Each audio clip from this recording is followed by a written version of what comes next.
नमस्कार। छत्तीसगढ़ पंचायती राज अधिनियम 1993 की इस वीडियो में आपका स्वागत है। आज अपन अगला टॉपिक अपन देखेंगे। कौन सा टॉपिक?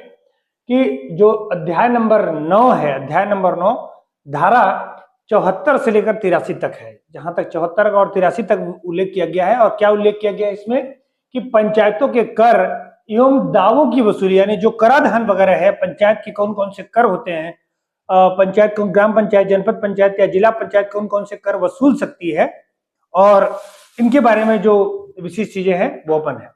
तो आइए देखते हैं कि जो सबसे पहले तो जैसे ही अपन कर बोलते हैं तो भू राजस्व के बारे में हमको पता चलता है कि ये कर मतलब भू राजस्व यानी लगान। तो ध्यान रखिएगा, भू राजस्व का जो वसूली होता है वो राज्य सरकार के माध्यम से किया जाता है। यानी जो लगान की वसूली होगी वो जो है राज्य सूची का विषय है, और जो भू राजस्व है वो सरकार ही यानी राज्य सरकार ही वसूलती है। लेकिन भू राजस्व पर उपकर, भू राजस्व क्या होता है? उपकर मतलब उस पर और एक अतिरिक्त कर लगाया जाए, उपकर लगाया जाए, तो वो पंचायतें लगा सकती हैं। और ये जो पंचायतें लगाती हैं उसमें जो 50% हिस्सा होता है वो ग्राम पंचायतों का होता है, जबकि जो 25-25 हिस्सा होता है वो आपका जनपद और जिला पंचायत का होता है। यानी अगर आपसे पूछे कि भू राजस्व कौन लगाता है तो राज्य सरकार लगाती है, जबकि भू राजस्व पर उपकर अगर लगाना हुआ तो उसको तीनों पंचायत यानी ग्राम पंचायत, जनपद पंचायत और जिला पंचायत लगा सकती हैं। एक जगह वसूला जाता है और एक जगह वसूलने के बाद उसका 50% हिस्सा ग्राम पंचायत रखती है और 25-25% हिस्सा जनपद पंचायत और जिला पंचायत रखती है। तो उपकर कौन देता है? तो उपकर कौन देगा? जो भूधारी होगा, जो भूमि को होल्डर होगा वो देगा, या कोई सरकारी पट्टेदार अगर हो जो सरकार से जमीन को ठेके पर लिया हुआ हो, वो व्यक्ति क्या करेगा? आपका जो है ये भू राजस्व कर उपकर देगा। ठीक, और ये कितना देगा? तो कम से कम 50 पैसे प्रति वर्ष दे सकता है। जो भी जमीन धारण करेगा उसका 50 पैसे प्रति वर्ष के हिसाब से क्या कर सकता है? उसका भुगतान कर सकता है। ग्राम पंचायतों को इसका भुगतान करेगा, लेकिन बंटवारा जो है जनपद और जिला के मध्य भी होगा। तो पंचायतों को अधिकार है कि वो भूमि पर उपकर ले सके। तो उपकर के मामले में केवल ये ध्यान रखना है। फिर पंचायत के कोई अनिवार्य कर है, ये उपकर नहीं है, अनिवार्य कर है। इनका उल्लेख जो है 77(1) में किया गया, धारा नंबर 77(1) में किया गया है, या अनुसूची नंबर 1 में इसका उल्लेख किया गया है। तो क्या ध्यान रखिएगा, पंचायत के अनिवार्य कर कहाँ दिए गए हैं? 77 एक अनुच्छेद धारा नंबर 77(1) में दिए गए हैं, या अनुसूची नंबर 1 में क्या बताया गया है? पंचायतों के जो अनिवार्य कर हैं वो कौन कौन से कर हैं? भूमि और भवन पर संपत्ति कर, भूमि और भवन पर संपत्ति कर, ऐसे भूमि और भवन पर संपत्ति कर लिया जाएगा जिनका मूल्य 6,000 रुपए से अधिक हो। यानी 6,000 से कम मूल्य के भूमि और भवन के जो टैक्स लिए संपत्ति कर होगा उसमें पंचायतें नहीं वसूल सकती, ग्राम पंचायतें नहीं वसूल सकती है। उसके लिए जो है उससे ज्यादा मूल्य का होना चाहिए, 6,000 से ज्यादा मूल्य का होना चाहिए। कोई भूमि या घर पर अगर है तो ले सकते हैं। संडास पर सफाई कर, कोई टॉयलेट वगैरह बना हुआ है, सामूहिक टॉयलेट बना हुआ है, या फिर अगर व्यक्तिगत टॉयलेट भी बना गया है लेकिन उसकी सफाई की जिम्मेदारी किसके पास है? ग्राम पंचायत के पास है, तो संडास यानी जो टॉयलेट सफाई पर क्या कर सकती है? कर लेती है। फिर प्रकाश कर, अगर उस क्षेत्र में बिजली लगाया गया है, यानी कोई ट्यूबलाइट वगैरह लगाया गया है, स्ट्रीट लाइट वगैरह लगाए गए हैं कॉलोनियों में या गांव में, तो प्रकाश कर क्या कर सकती है? ले सकती है। वृत्ति व्यापार एवं बाजार कर, वृत्ति व्यापार यानी कोई व्यवसाय उस क्षेत्र में किया जा रहा है उसकी ग्राम पंचायत क्षेत्र में, या फिर कोई व्यापार किया जा रहा है उस ग्राम पंचायत क्षेत्र में, या फिर कोई बाजार में चबूतरा वगैरह का निर्माण हुआ हो तो बाजार फीस के रूप में भी इसको ले सकती है। पशु पंजीयन पर फीस, पशु पंजीयन की फीस, अगर आप पशु अधिक से अधिक आपने रखा हुआ है और उसका पंजीयन आपने कराया हुआ है तो यहाँ पर भी क्या मिल सकता है? पशु के पंजीयन के रूप पर भी क्या फीस ले सकते हैं। तो ये अनिवार्य क्या है? भूमि और भवन पर संपत्ति कर जो 6,000 से अधिक मूल्य का हो, संडास पर सफाई कर, कोई सफाई वाला हो, प्रकाश कर, वृत्ति व्यापार एवं बाजार कर, और पशु पर पंजीयन अगर फीस है, ये अनिवार्य फीस है जिनको ग्राम पंचायत जो है लेती हैं, अक्सर लेती हैं। वो धारा नंबर 77(1) में और अनुसूची 1 में इसका उल्लेख किया गया। फिर जनपद पंचायत के अनिवार्य कर कौन होते हैं? कोई नाट्यगृह है, यानी कोई जो है जनपद पंचायत के क्षेत्र में कोई थिएटर वगैरह है, कोई नाट्यगृह है, तो नाट्य प्रदर्शनी और सार्वजनिक प्रदर्शनी पर अगर टैक्स लगाया जाएगा तो जनपद पंचायतें उसको ले सकती है। तो जनपद पंचायत का अनिवार्य कर एक ही है, कौन सा? नाट्य गृहों पर नाटक प्रदर्शन वगैरह अगर होगा, यानी कि अगर कोई जादू वगैरह दिखाने के लिए आ गया, जैसे जादूगर आए हुए हैं, तो जादूगर का अगर कोई शो चल रहा है तो उस जनपद पंचायत क्या कर सकती है? टैक्स ले सकती है। फिर जिला पंचायत भू राजस्व उपकर, जो भू राजस्व वसूला जाता है उसका 25% ये भी लेते हैं। और विकास एवं पथ कर, यानी रास्ते पर चलने का कोई कर, जिला प्रशासन ने अगर कोई सड़क बनाया है तो उस पर कोई टैक्स ले सकते हैं। विकास कर, उस क्षेत्र में जो भी विकास हुआ होगा तो वो भी जनपद और ग्राम के बीच वैसे वसूलता कौन है, जिला पंचायत है, लेकिन इसका बंटवारा जो होता है विकास कर का वो ग्राम पंचायत और जनपद पंचायत के मध्य हो जाता है। तो ये करों को बारे में ध्यान रखिएगा, जो कर कैसे अनिवार्य कर है, पंचायतों को कैसे कर है अनिवार्य कर। इसके बाद कुछ कर ऐसे होते हैं जो पंचायत के ऐच्छिक कर होते हैं। ऐच्छिक कर करने का मतलब है अगर पंचायतें अगर चाहे, ग्राम पंचायत, जनपद पंचायत और जिला पंचायत अगर चाहे तो इन करों को लगा सकते हैं और चाहे तो इन करों को नहीं लगा सकते। इसका उल्लेख धारा नंबर 77(2) में किया गया है, यानी 77(2) में किया गया है, या अनुसूची 2 क में बताया गया है।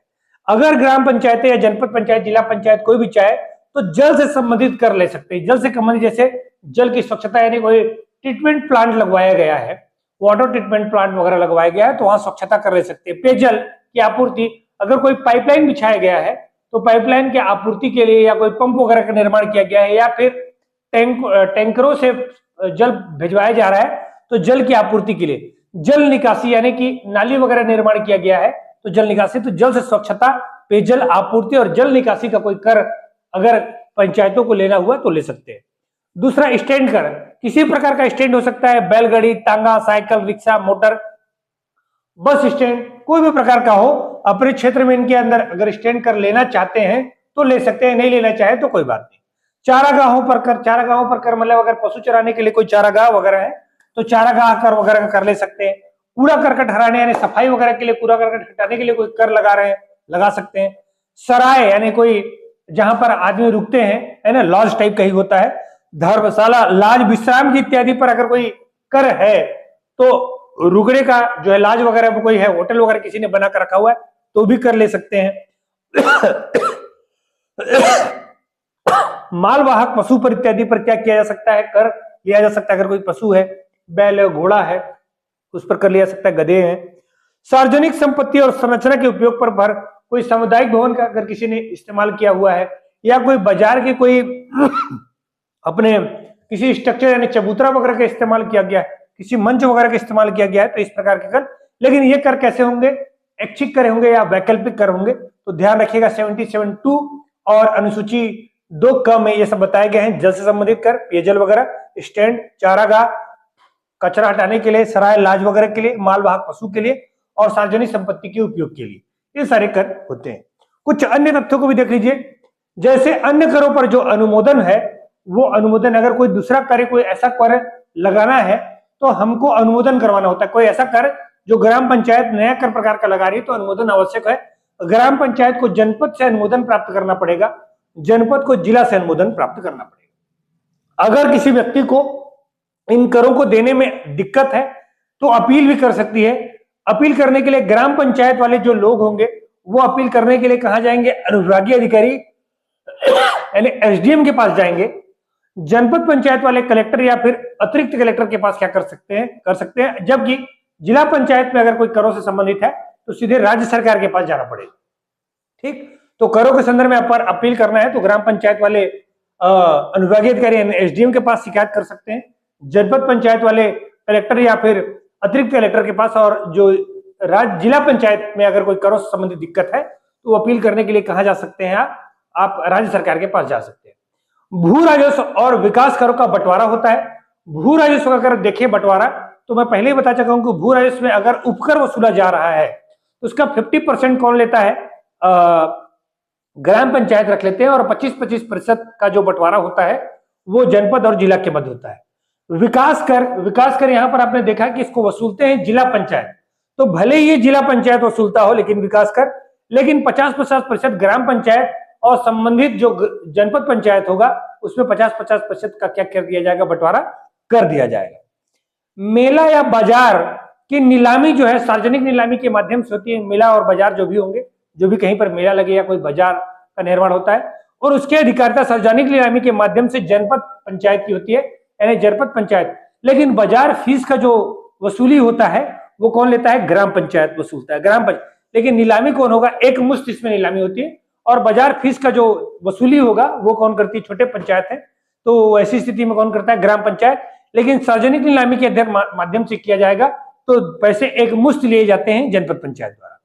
राज्य सरकार किसी भी कर को अंशतः या पूर्णतः माफ कर सकती है। अगर राज्य सरकार चाहे तो किसी संस्था का या किसी व्यक्ति के करों को क्या कर सकती है? माफ कर सकती है, या अगर चाहे तो समाप्त भी कर सकती है। जब चाहे तब किसी भी कर को समाप्त कर सकती है, या कुछ समय के लिए निलंबित भी कर सकती है। अगर चाहे राज्य सरकार तो कुछ समय के लिए निलंबित कर सकती है। राज्य सरकार की अधिकारिता के अंतर्गत आता है, भले ही ये अधिकार पंचायतों को दिए गए। ठीक, तो ये करों से संबंधित चीजें थी, जिसमें कर, कराधान और जो है दावे वगैरह के बारे में बताया गया था। इस वीडियो में इतना ही। बहुत बहुत धन्यवाद।